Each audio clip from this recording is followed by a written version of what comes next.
how can we use data in our corporate lodging programs? You've got more than 600,000 plus hotels globally, and 25% of that inventory today is controlled by the local and regional chains that exist. I think with the hotels, there's still room for improvement in terms of occupancy levels in India, but it was 65%. The lodging is a buyer's market.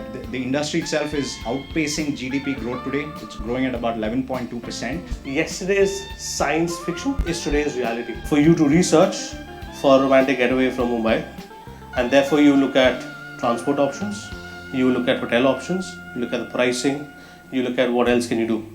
That's your research. You will finally do a booking. That booking may be on a make my trip or a clear trip, but you might see the prices and then maybe go to your friendly agent and negotiate a better price offline based on the price benchmarking that you've seen online. Of course, you would be aware that the two large events, catalysts for this disruptive growth has been one, advent of low-cost smartphones. Data became so cheap, people just became used to consuming so much data. There has been an 18x increase in the usage of data in the last 3 years. Please join me in welcoming Lukasz Dabrowski, Senior Vice President, Asia Pacific, Enterprise Solution, HRS. 75% is dominated by the hotel chains, while only 25% of the content in the corporate hotel programs are the negotiated rates with individual property. The value of the business traveler segment business travel is growing, and it's becoming a highly desired target. And I think the three main ones will be the owner, the management company, and last but not least, the brand. So a hotel is not one entity. You will very quickly see that this is at the end of 2018. That the whole trend of moving into asset-light operations results into 55% dominance of franchised agreements, with 42% of the management agreements in place, and only 1% being the properties that are physically owned or leased. 20% of the rates are being loaded incorrectly. So then you're not even able to present the right rates to your travelers. So that the rates that have been negotiated are the ones that are being presented that comply with the strategy that was developed. So I personally feel that for sourcing, the primary responsibility and the key data that we should be responsible for is the employee duty of care. You spoke about data, and that has been a concurrent theme. Everybody's speaking about data, but whenever we go on RFP table and we go for discussions, the only data we have is ours. So until you know what you need, to get to know what you need a partner. Because you cannot individually collect all the information. It's not that you can go to every traveler and ask him, okay, what was your experience? To ensure that the preferences of the traveler, the convenience of the traveler, the comfort of the traveler is taken care of. So when I started working with HRS, the first thing I said was that the list of hotels that will be on our panel needs to be very carefully vetted. That to me is the most important data. That should come from the employee preference that we have.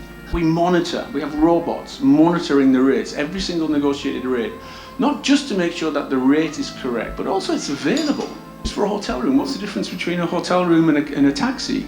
It's an entity that can be purchased through a technology platform.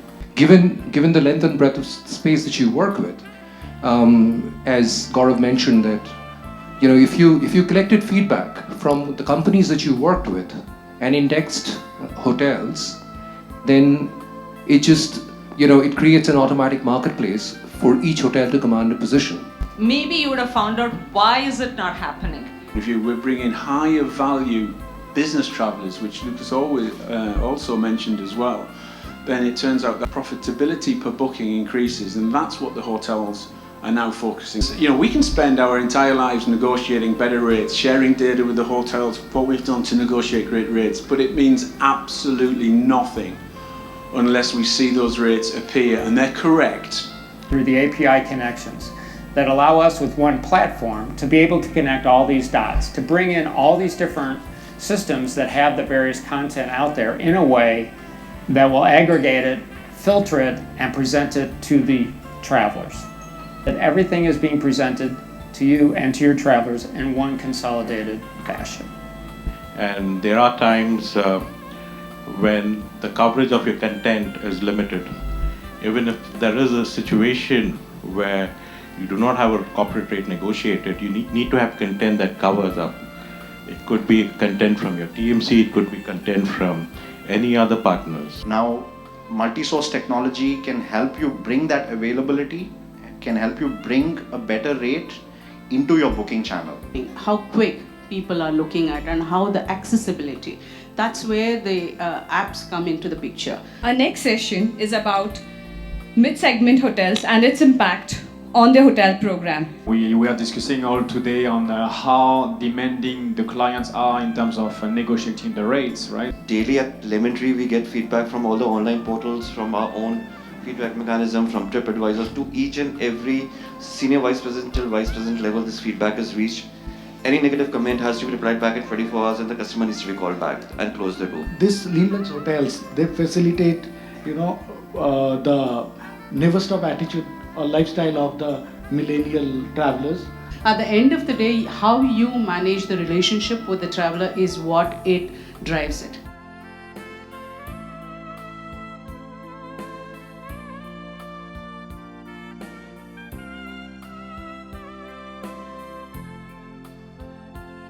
Combine that with traveler satisfaction, right?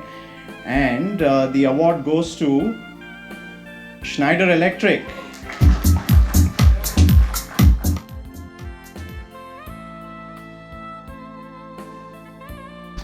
And that's why we built over the years an integrated end-to-end solution which really thinks about this as one integrated big platform. Today it's actually 3 platforms which are interconnected. But the next generation we're already building as we talk is just one integrated platform which completely automates the process from the procurement piece through the search, through the payment and expense component. Ultimately, all we should do is we should auto book for the traveler, and the system at some point should know before the traveler when he needs to book. And I would like to take the traveler out of the entire equation of also having to pay for anything. So that's why we call it invisible pay. Basically, through virtual cards, maybe at some point account-to-account payments, we will in the back end pay the hotels on behalf of the corporates. We'll reconcile the bills, we break the data down in level 3, we correct the bills if there's issues. And the traveler, all he does, he gets a downstream of the data fed into his expense solution, because that's the only thing where we would need him ultimately, because he has to acknowledge the receipt.